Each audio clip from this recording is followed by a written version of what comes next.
रहे सजग रहे अभियान। बुधवार को इंदौर जिला कांग्रेस कमेटी के अध्यक्ष सदस्य यादव राधेश्याम पटेल, कार्यवाहक अध्यक्ष सोहराब पटेल और रवि दांगी ने पंचायत चुनाव को लेकर पत्रकारों से चर्चा की। दरअसल पंचायत चुनाव में ओबीसी आरक्षण समाप्त किए जाने के बाद अभी गतिरोध बना हुआ है।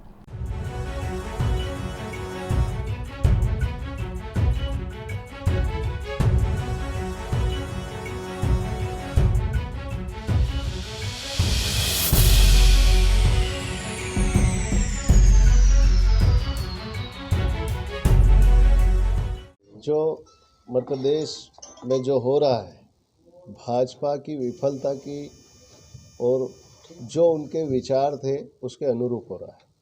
पंचायत चुनाव में 27% ओबीसी एक बड़ा वर्ग है, उसको इससे दूर रखना, उसको उसका लाभ नहीं मिलना, उसको जो संविधान के तहत ये जो चुनाव बीजेपी करा रही है उसके तहत, संविधान के तहत चुनाव नहीं करा रही है।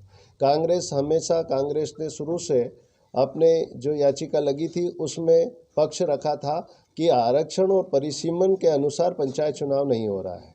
अब पंचायत जो त्रिस्तरीय चुनाव है, पंचायत चुनाव जिसमें जिला पंचायत का आरक्षण नए रोस्टर प्रणाली से ये कराना चाहते हैं और जनपद और सरपंच का चुनाव पुराने रोस्टर प्रणाली से करना चाहते हैं। तो ये भिन्नता है सबसे बड़ी। और जो परिसीमन होना चाहिए 10 साल में, उसमें 2019 में कमलनाथ जी की सरकार ने परिसीमन किया था पंचायतों का।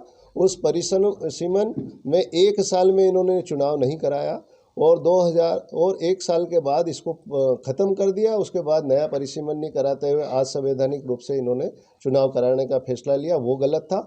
और आरक्षण का विरोध कांग्रेस ने किया कि आरक्षण में भिन्नता है, इसलिए आरक्षण नया हो।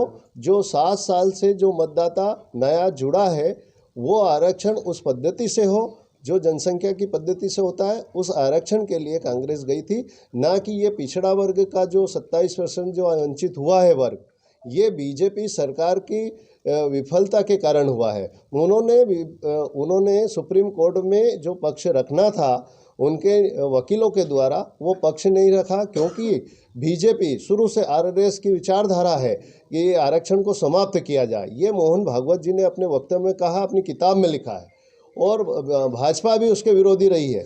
तो ये उसी का परिणाम है कि ओबीसी को आज जो हक मिलना था उससे वंचित हुआ। तो कांग्रेस पे जो ठिकरा फोड़ रहे हैं वो गलत है। अब इनको सदन में आदरणीय कमलनाथ जी के नेतृत्व में जो सदन में विरोध हुआ और उस पर बहस हुई, उसके डर के कारण जनता देख रही है इनको, उसके डर के कारण कल इनका बयान आता है कि पिछड़ा वर्ग का चुनाव इन साथ में कराया जाएगा और आरक्षण भी मिलेगा। तो ये जो भाजपा कर रही थी उसमें विफल हुई कि वो कांग्रेस पे ढोलना चल रही थी कि कांग्रेस चुनाव नहीं कराना चाहती, लेकिन कांग्रेस ने चुनाव कराना चाहती थी लेकिन संविधान के अनुरूप कराना चाहती थी, इसलिए सुप्रीम कोर्ट कांग्रेस गई थी। आगे क्या भूमिका रहेगी आपकी? ये थी हमारी खबर और आइए सतर्क रहे सजग रहे अभियान को जन गण मन तक प्रसारित और पल्लवित करने वाली हमारी संवाद और सहयोग की पत्रकारिता से जुड़िए। Detective group report news channel को लाइक, शेयर और सब्सक्राइब कीजिए।